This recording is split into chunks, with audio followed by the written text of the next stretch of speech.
to get them on board with a possible U.S. I'm not talking about money for Greenland yet. I might talk about that. But right now, we are going to do something on Greenland, whether they like it or not, because if we don't do it, Russia or China will take over Greenland, and we're not going to have Russia or China as a neighbor. Okay?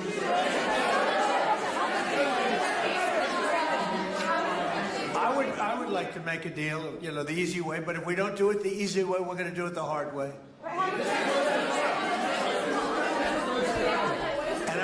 And by the way, I'm a fan of Denmark too. I have to tell you, and you know, they've been very nice to me. I'm a big fan, but you know, the fact that they had a boat land there 500 years ago doesn't mean that they own the land.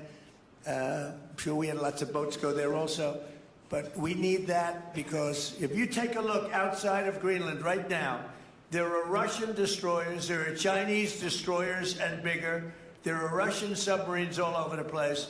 We're not going to have Russia or China occupy Greenland, and that's what they're going to do if we don't. So we're going to be doing something with Greenland, either the nice way or the more difficult way.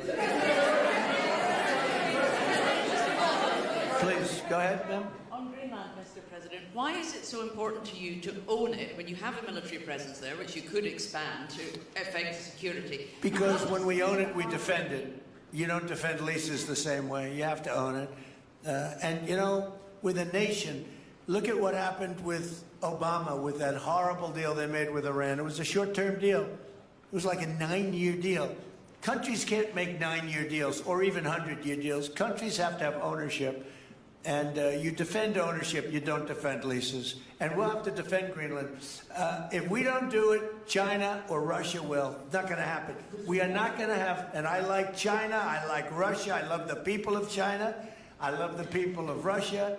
I get along very well with President Putin, but I'm very disappointed in him.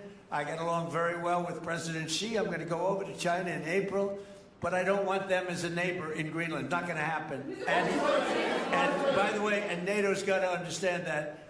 I'm all for NATO. I saved NATO. If it weren't for me, you wouldn't have a NATO right now.